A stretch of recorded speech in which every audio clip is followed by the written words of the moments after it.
The gouge in the dirt on Taos 3 looked like the sky had just fallen down.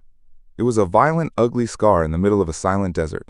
Jake Novak was a guy who could read a shipwreck like a morning newspaper. He stood there, coffee cup in hand, staring at the anomaly. This wasn't your standard junk from orbit. The metal was shimmering. It pulsed, almost like a heart that was scared to stop beating. Elegant, expensive, and definitely not human. Jake knew the rules. Protocol said, report it, set up a quarantine, and wait for the suits to show up. But Jake looked into that shattered cockpit and saw a life. And he wasn't the kind of guy to let a rulebook get someone killed. He cracked the seal on the canopy. Inside, she was something else. Pale blue skin, tattoos that seemed to shift when you looked at them, and armor that drank up the desert sunlight.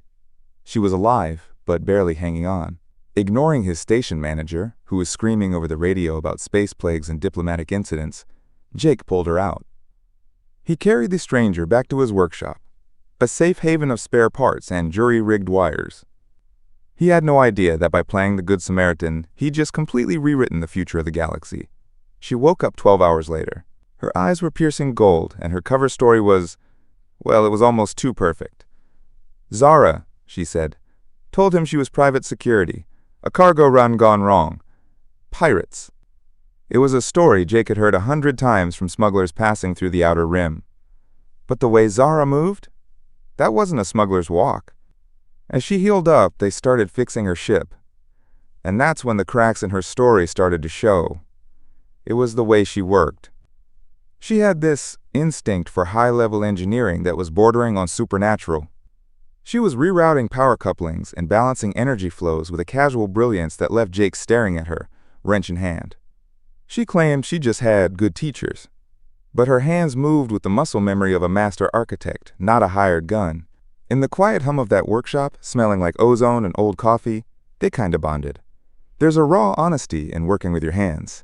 It strips away the lies. But every time Jake asked about her past, or where she really got that armor, she dodged the question like a pro diplomat. It wasn't until day 4 that the truth finally slipped out. Jake caught a glance at her comms panel. He saw the encryption headers on the incoming messages. That wasn't military code. It was royal. Your Imperial Majesty, the logs read. The conversation that followed was quiet, but heavy. Zara didn't deny it. The armor, the genius-level intellect, the way she carried herself. It all made sense. A terrifying kind of sense. She was the Empress of the Veltani Empire. She was running from a coup, hiding in a scrapyard to stop a civil war.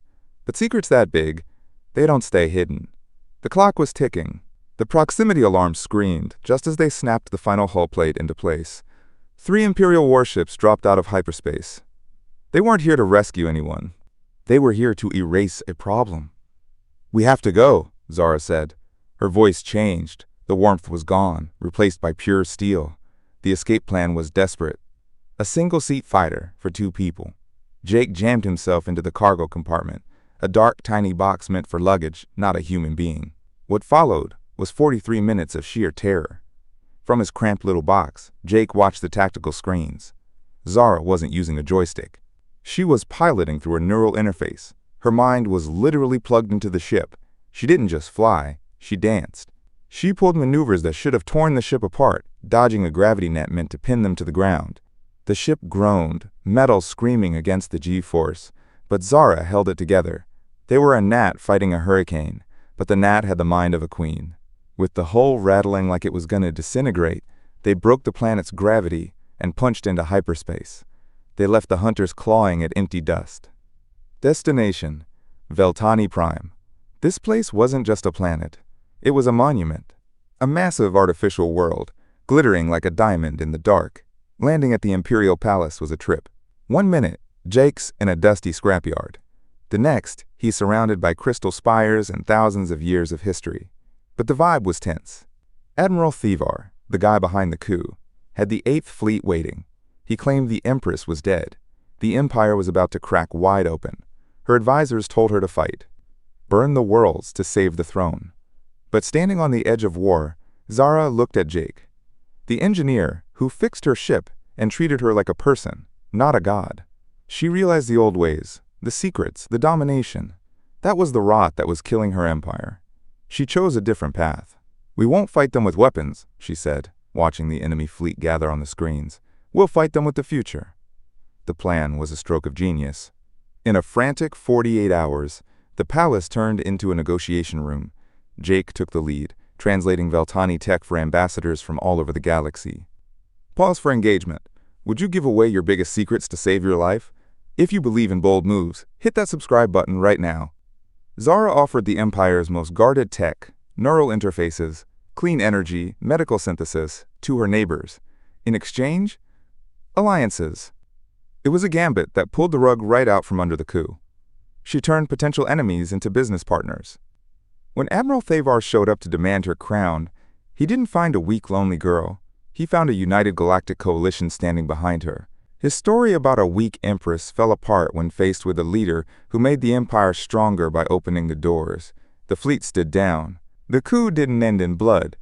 It ended because the other guy just ran out of arguments. In the calm that came after, Zara found Jake on a balcony overlooking the City of Light. The formal distance of the court tried to creep back in, but they'd survived too much for that. She offered him a new life, chief engineer for interspecies cooperation. A job with endless headaches, politics, and the chance to build a universe based on connection, not war. "Will I still get to have casual conversations with you?" Jake asked. The question just hung there between the engineer and the Empress. "Just Zara," she smiled. And it was the same, real smile he'd seen back in his dusty workshop. Jake looked out at the horizon. Ships from 100 worlds were moving in harmony. He'd spent his whole life salvaging the past. But standing next to the woman who crashed into his world and rewrote gravity, he was ready to engineer the future. He took the job. He knew the work would be hard, but the company would be extraordinary. Because the best stories don't end at the crash site. They begin with the repair.